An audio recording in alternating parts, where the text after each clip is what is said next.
toute l'actu sur Avignon avec Frédéric Plat. Bonjour à tous, Chapka et Sharp & Co sont encore conseillés ce matin avant de mettre le nez dehors. Il fait toujours aussi froid avec le Mistral.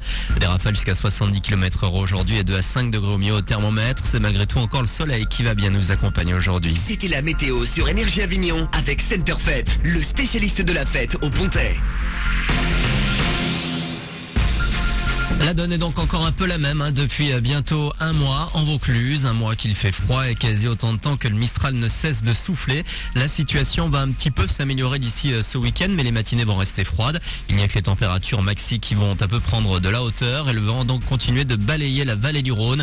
Et à cause du froid, une école d'Avignon reste encore porte close ce matin. La chaudière de Louis Gros est en panne depuis plus d'une semaine. Un accueil d'urgence spécial Grand Froid est assuré au centre de loisirs de la Barthelasse.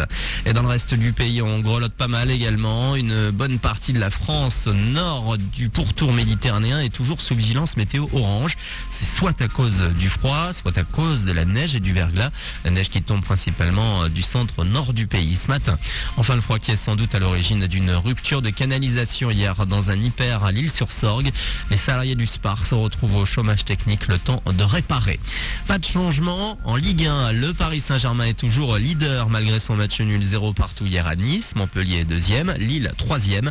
Le LOSC qui ramène un mauvais résultat de Bordeaux, défaite 5-4 hier. Autre résultat de cette 23e journée, 1-0 pour Saint-Etienne face à Toulouse. M. Pokora à la poursuite du bonheur, c'est le titre de son nouvel album qui sortira le mois prochain, le 19. Il sonnera plus pop à l'image du premier extrait, juste un instant, écrit par le rappeur Soprano. Dessus, l'artiste masculin de l'année au dernier Energy Music Awards a aussi travaillé avec Corneille. Juste un instant.